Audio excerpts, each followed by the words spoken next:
모든 일은 누구의 관점에서 보느냐가 참 중요한 것 같습니다. 객관적이고 사실에 근거해서 봐야 되는데, 지극히 자아중심적인 우리 인간은 그러한 객관적이고 사실에 근거해서 보기보다는 내 기대, 내 감정이 많이 들어가잖아요. 내가 알고 있는 바, 또 내가 경험한 바, 때로는 내 욕심 때문에 바로 보지 못할 때가 참 많다는 것입니다. 여러분, 이러한 우리의 자아중심적인 관점은 하나님과의 관계에서도 마찬가지라고 생각을 합니다.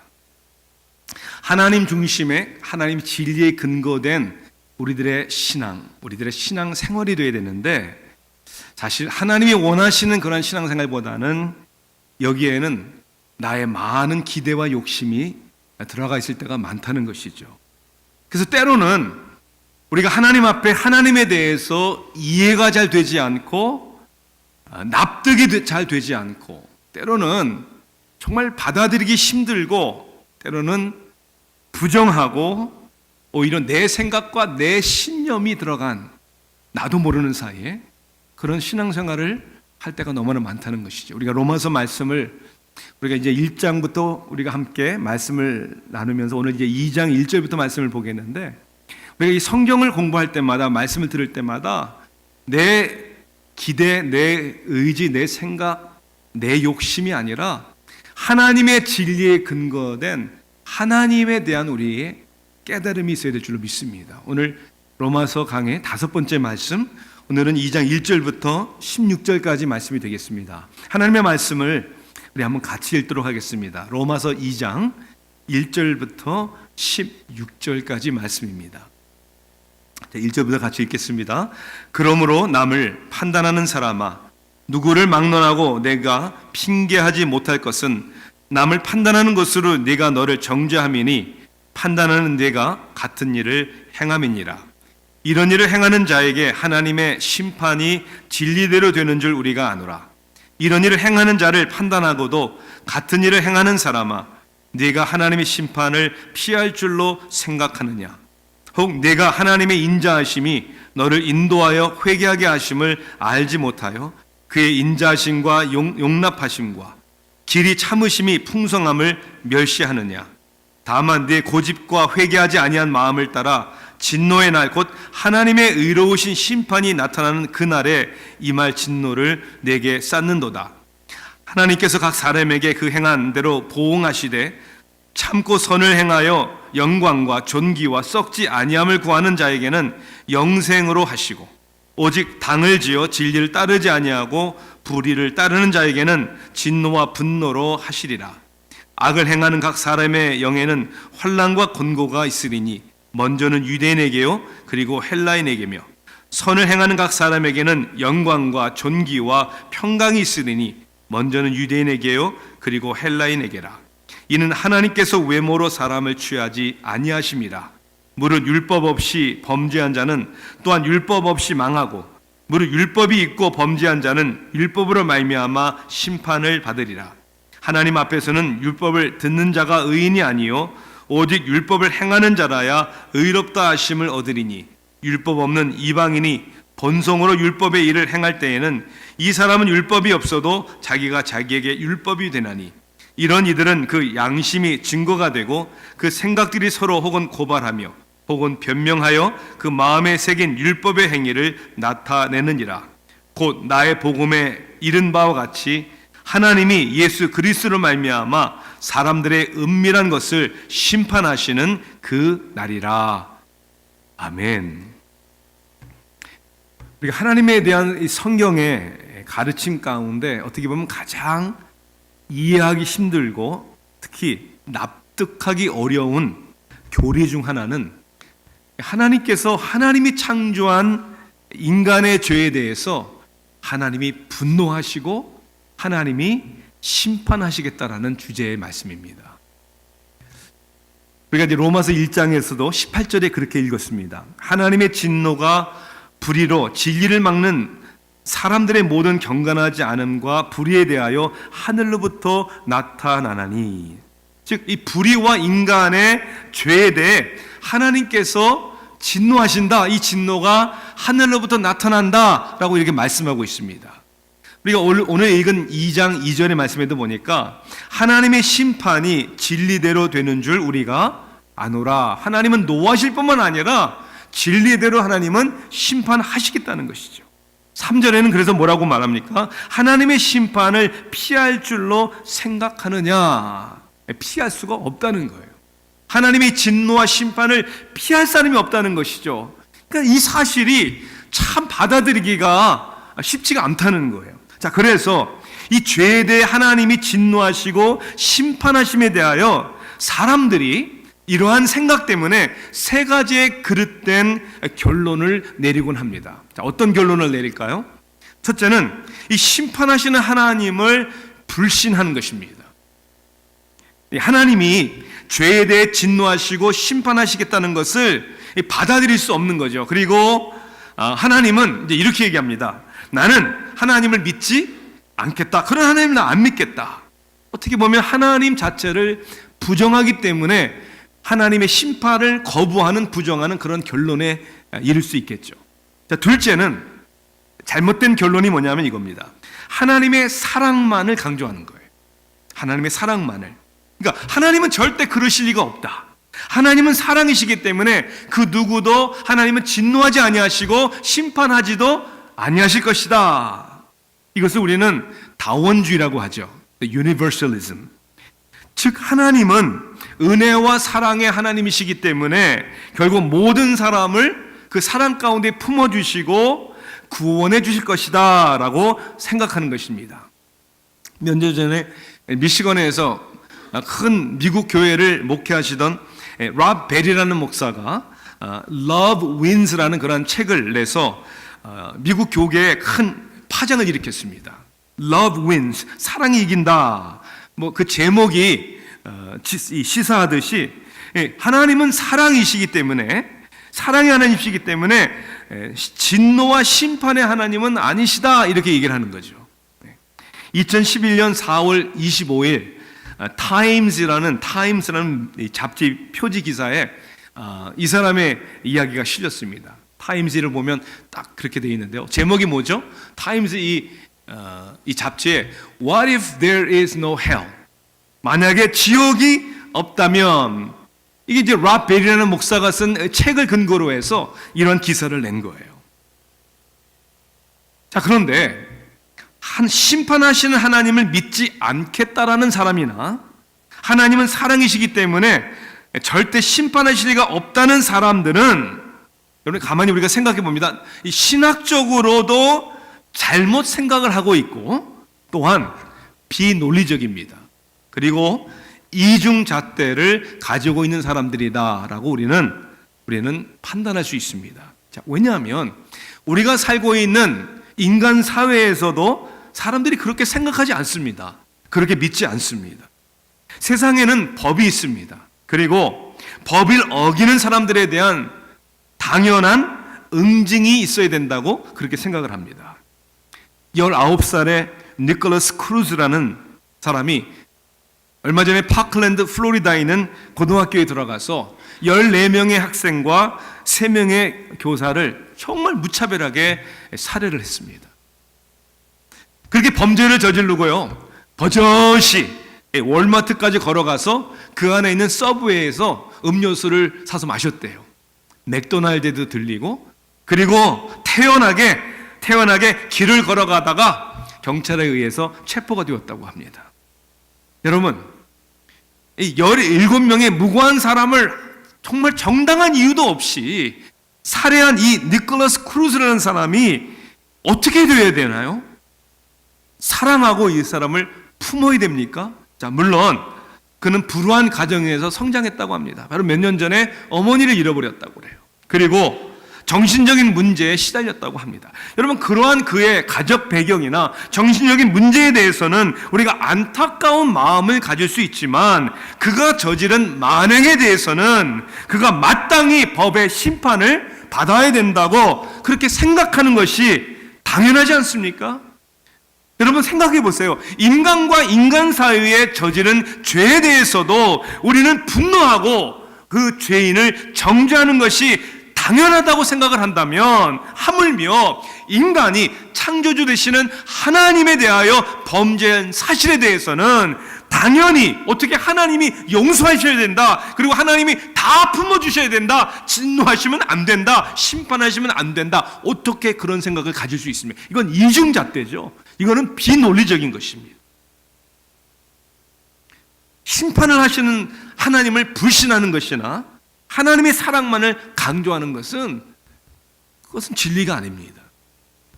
세 번째 잘못된 결론은 이거예요. 어떤 사람은 자신의 의로운 행위를 의지하는 것입니다. 하나님께서 죄인에 대하여 진노하시고 심판하신다는 것을 받아들이지만 자신은 예외라고 생각을 하는 거예요. 왜냐하면 나는 선하게 살려고 노력했기 때문이다. 그리고 나는 하나님의 진노하심과 심판을 받을 만한 그 정도의 나쁜 사람은 아니다라고 교만과 착각 속에 있는 것이죠.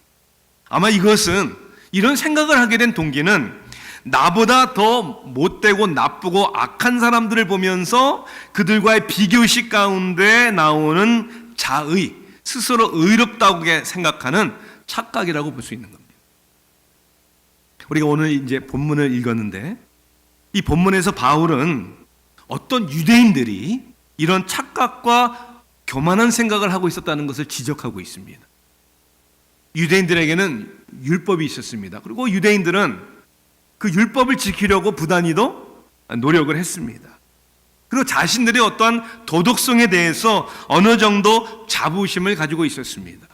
뿐만 아니라 율법을 가졌고 율법을 지키기 위한 도덕적인 삶을 살려고 노력할 뿐만 아니라 율법이 없는 사람들을 업신여기고, 그리고 율법을 지키지 않는, 율법의 수준에 미치지 않는 사람들에 대하여 판단하고 정죄를 했습니다.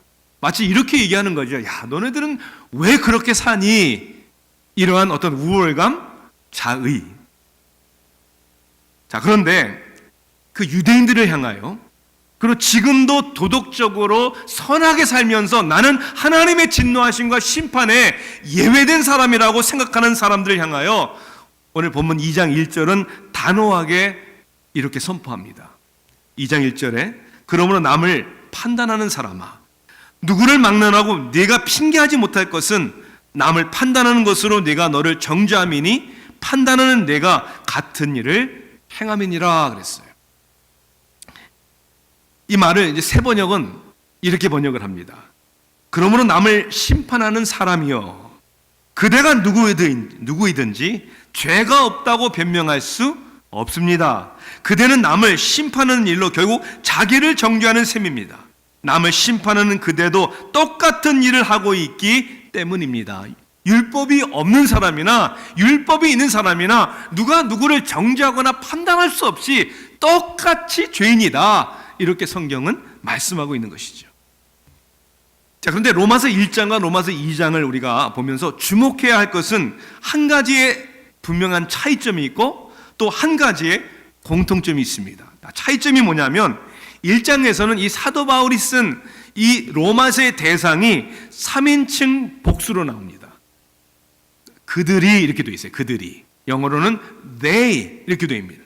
근데 2장에서는 3인칭 복수에서 2인칭 단수형으로 바뀝니다. 그래서 2장 우리가 읽은 말씀을 보면 사도 바울이 누구를 얘기합니까? 내가, you 이렇게 얘기를 합니다. 자, 이 차이가 뭐냐고요? 대상의 차이예요. 대상의. 자, 1장에서 말하는 그들은 누구를 가리킵니까? 율법이 없던 이방인들을 얘기를 합니다. 그래서 그들의 이렇게 얘기하죠. 자, 2장에서 you, 너는, 내가 누구를 가리킵니까? 유대인을 가리킵니다. 그 대상의 차이입니다. 자, 그런데 공통점은 뭡니까? 그들이나 당신들은 이라고 얘기하는, you라고 얘기하는 2인칭 단수형을 얘기하는 유대인들이나 이방인들의 유대인들이나 공통점이 뭐냐면 다 핑계하지 못한다, 이렇게 얘기를 하고 있어요. 그래서 1장 20절에는 그러므로 그들이 핑계하지 못할지니, 그들이라고 나와 있어요. 그 다음에 오늘 2장 1절은 내가 핑계하지 못할 것은 이렇게 납니다. 자, 무엇을 핑계하지 못합니까? 이 하나님의 진노하심과 하나님의 심판으로부터 핑계될 수 없다는 거예요. 나는 아니에요, 나는 해당되지 않습니다 라고 얘기할 수 없다는 것입니다. 그래서 오늘 2장 3절에는 좀 더 구체적으로 얘기하죠. 내가 하나님의 심판을 피할 줄로 생각하느냐? 이방인이나 유대인이나 즉 모든 사람들이 하나님의 심판을 피할 수 없다, 이렇게 얘기하고 있죠. 그리고 심판하시는 하나님을 불공평합니다, 불의합니다 라고 이렇게 얘기할 수 없다는 것이죠. 자, 여기서 우리는 두 가지의 중요한 질문을 해볼 수 있고, 그리고 그 질문을 오늘 말씀 가운데 답을 찾아봐야 합니다. 두 가지의 중요한 질문이 뭐냐면 이거예요. 첫째는 왜 꼭 복음에 제시된 예수님만을 믿어야 구원이 되는가? 그겁니다. 다른 방법은 없을까? 혹은 다른 종교, 아니 신실하게 믿으면 되는 거 아닌가? 다른 종교에는 구원이 없는 것인가? 사람의 노력으로 구원받을 수는 없는 것일까? 여기에 대한 대답은, 성경의 대답은 적어도 우리의 관점, 내가 원하고 내가 욕심하고 내가 그렇게 됐으면 좋겠다라는 것과 상관없는 성경의 말씀은 예수님 외에는 구원받을 수 있는 다른 길이 없다라고 성경은 말씀하고 있는 거예요. 사도행전 4장 12절은 그래서 우리에게 이렇게 말씀합니다. 다른 이로서는 구원을 받을 수 없나니 천하 사람 중에 구원을 받을 만한 다른 이름을 우리에게 주신 일이 없음이라 하였더라. 예수 외에 다른 이름으로는 구원받을 수 있는 일이 없다라고 얘기합니다.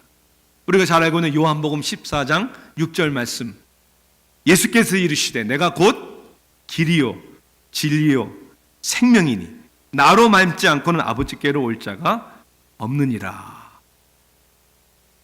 왜 꼭 예수의 복음에 계신 예수만을 믿어야 되는가? 그 길만이 유일한 구원의 길이기 때문이다. 자, 두 번째 질문은 뭐예요? 자, 그러면 예수를 믿으면 구원을 받는다고 했는데, 그러면 예수님을 듣지 못한 사람들은 어떻게 되는 것일까?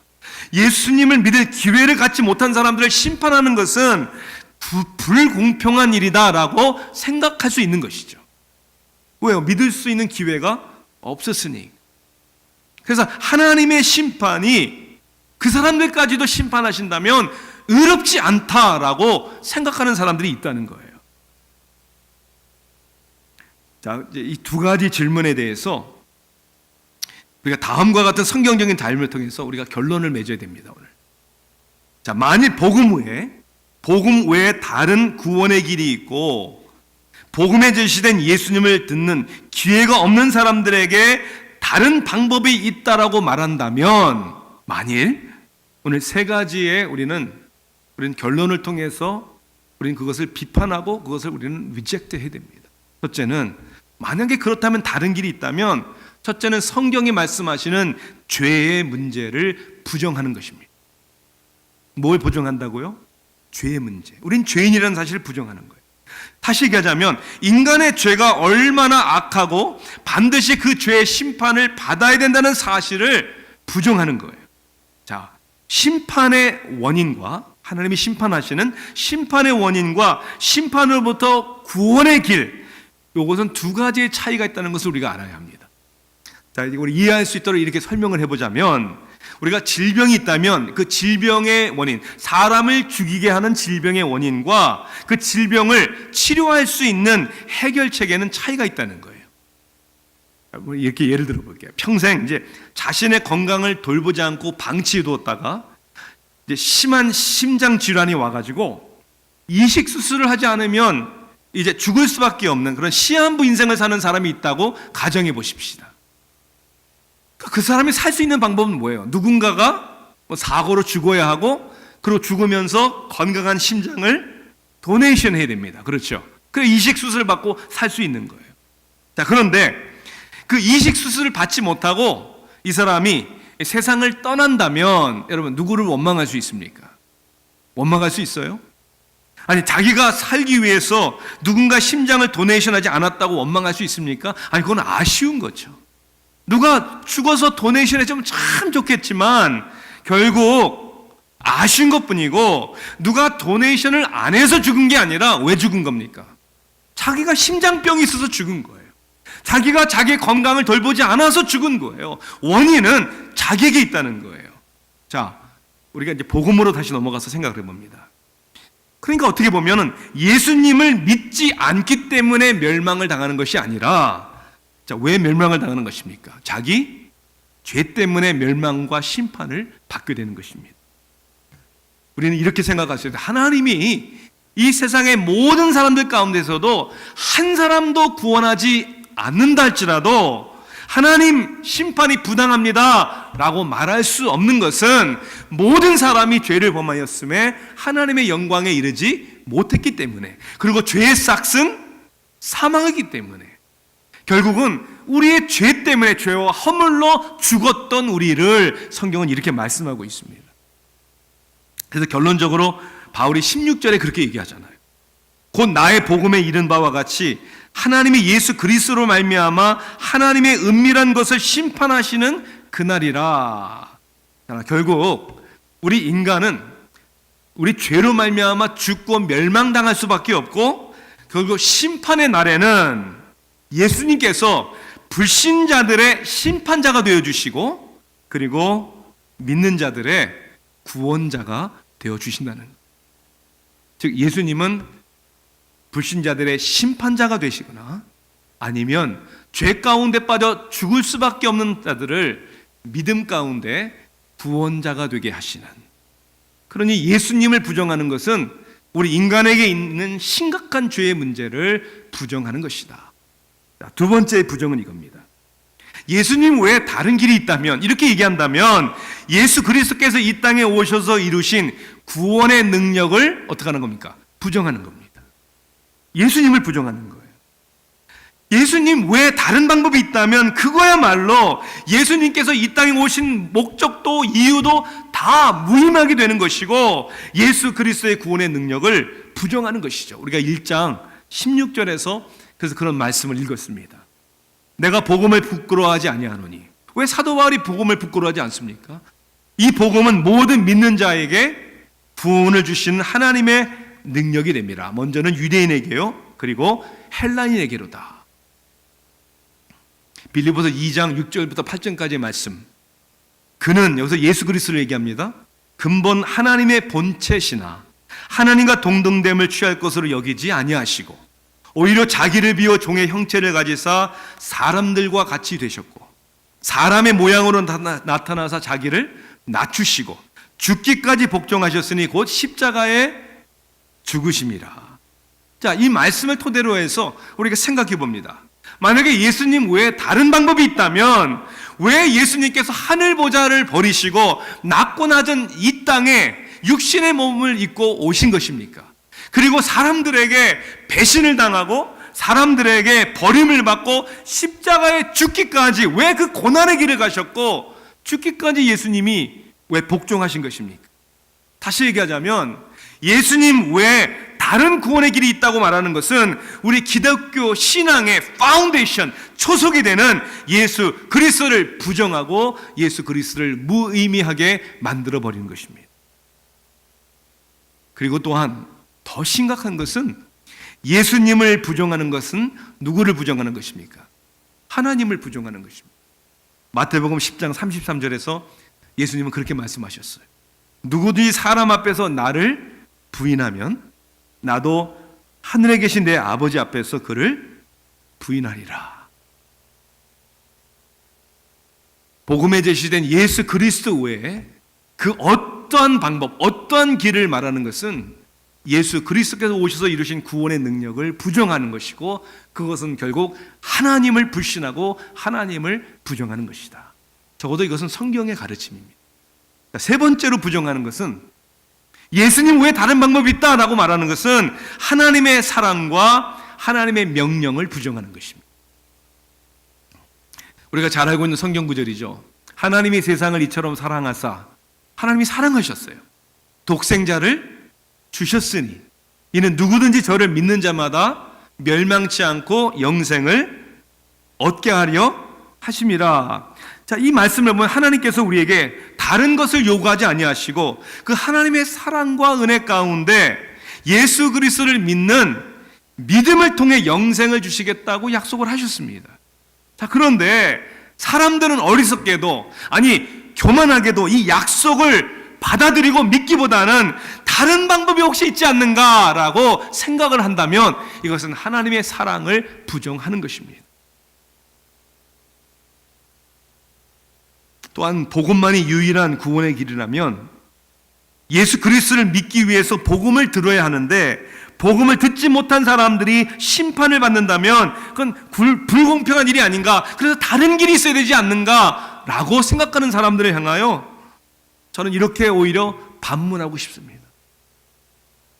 복음이 증거되지 않고 그래서 사람들이 복음을 듣지 못한 이유가 하나님의 책임입니까? 아니면 순종하지 않는 인간의 책임입니까? 이미 예수님께서는 제자들을 통하여 명령하셨습니다. 뭐라고요?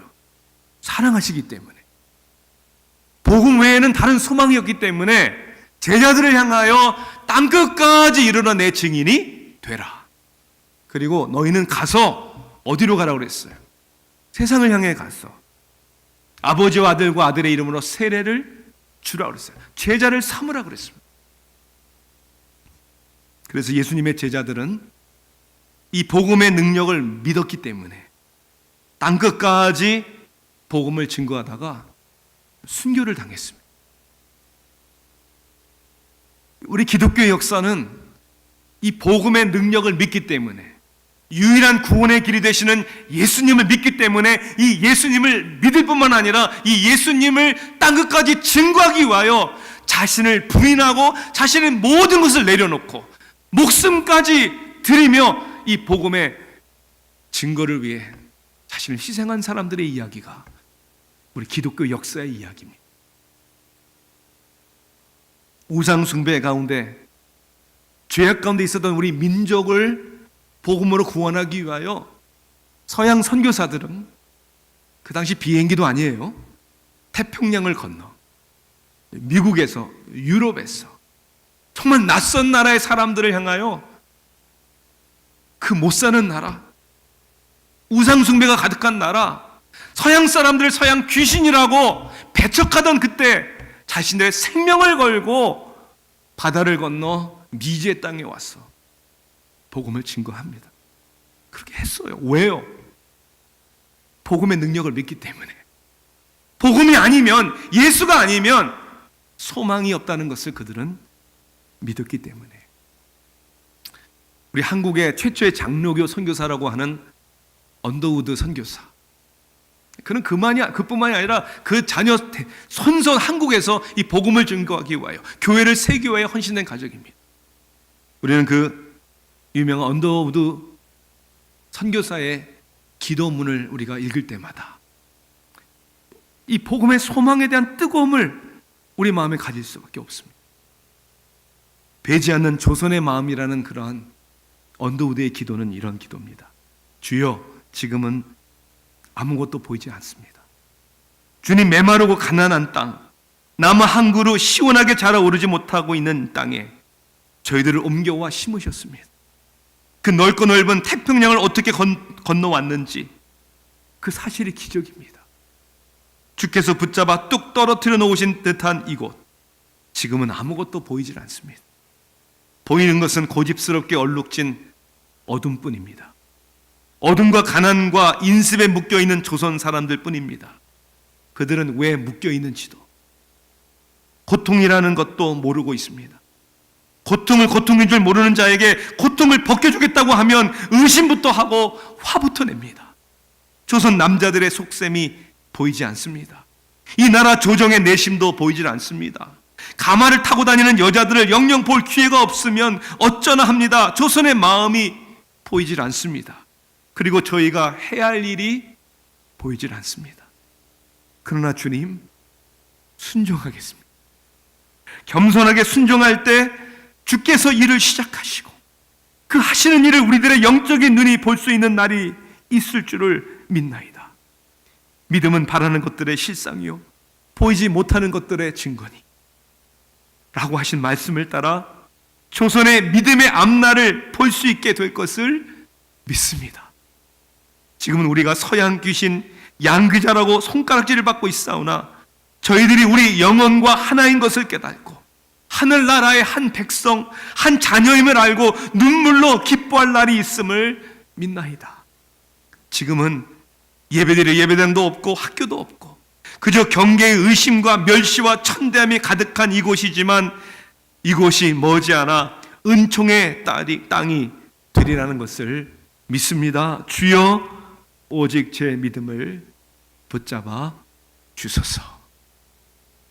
이러한 각오와 이러한 헌신과 이러한 희생은 오직 복음만이, 그리고 복음에 제시된 예수님만이 유일한 우리의 구원입니다. 이 신앙이 없으면 안 되는 겁니다. 어떻게 보면 그런 신앙이 있다고 우리는 말하지만 그 신앙을 정말 어떻게 보면 믿지 않기 때문에 우리는 가만히 주저앉아 있지 않지를 생각해 봅니다. 사랑하는 성도 여러분, 복음은 저는 모든 사람을 두 종류의 사람들로 나눈다고 생각합니다. 첫째는 누군가 전하는 복음을 듣고 믿어야 할 사람, 복음의 전도의 대상자가 있고요. 두 번째는 듣고 믿은 복음을 어떻게 해야 하는 사람들, 전해야 하는 사람들. 복음을 믿든지 아니면 복음 믿기 때문에 전하든지 이 둘 중에 하나밖에 없다는 거죠. 여러분들은 복음을 진심으로 믿어야 되는 사람은 아닙니까? 아니, 이 복음을 믿으십니까? 그럼 이 복음을 여러분의 삶 속에서 여러분의 입술과 삶을 통해 땅끝까지 전하겠다라는 그 각오와 결심이 있으십니다. 지난 2월 21일 수요일 빌리 그레이엄 목사님이 99세의 일기로 세상을 떠나셨어요. 빌리 그레이엄 목사님은 한마디로 전도자라고 얘기할 수 있는 거예요. 전도자. 그분에 대한 기사를 좀 여러 군데서 읽어봤어요. 그렇게 오랫동안 사역하면서 스캔들이 없었던 목사. 정말 우리가 존경하고 따라야 되는 그런 삶의 발자취.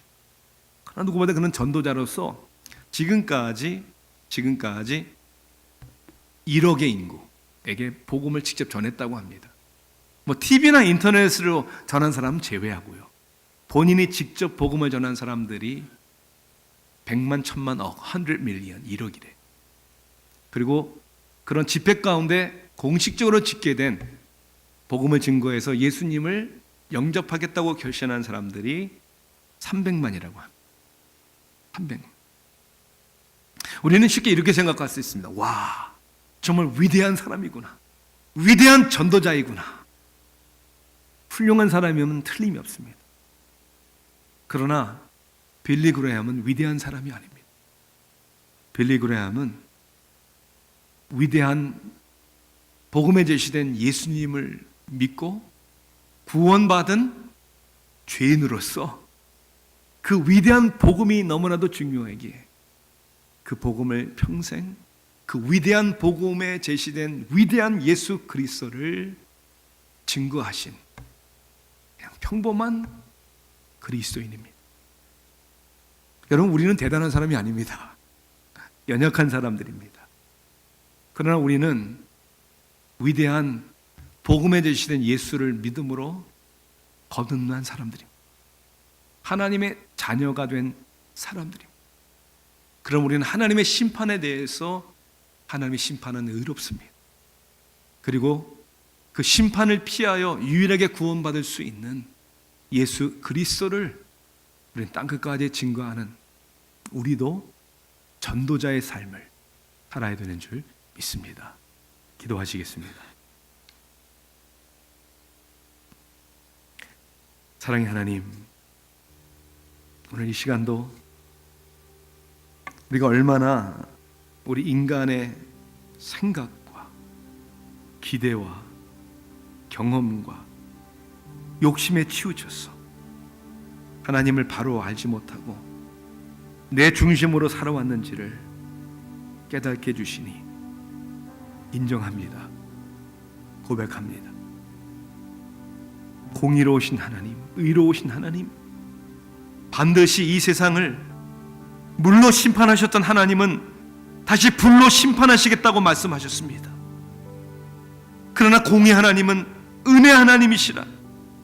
예수 그리스도를 우리에게 내어주셨고 단번에 희생 제물로 우리에게 구원의 길을 주셨습니다. 이 예수를 믿게 하신 믿음을 선물로 주셨습니다. 우리의 삶 속에 이 은혜의 감격이 넘치게 하시고, 그리고 하나님, 우리 생명 다하는 그날까지 복음에 제시된 예수 그리스도를 증거하게 하소서. 사도 바울이 그랬듯이, 제자들이 그랬듯이, 우리 신앙의 선배들이 그러하듯이, 그리고 우리 흑암의 땅에 복음을 증거했던 서양 선교사님들이 그 길을 가셨듯이 우리도 그 길을 감사와 믿음으로 달려가게 하옵소서. 예수 그리스도의 이름으로 간절히 기도하옵나이다. 아멘. 아멘.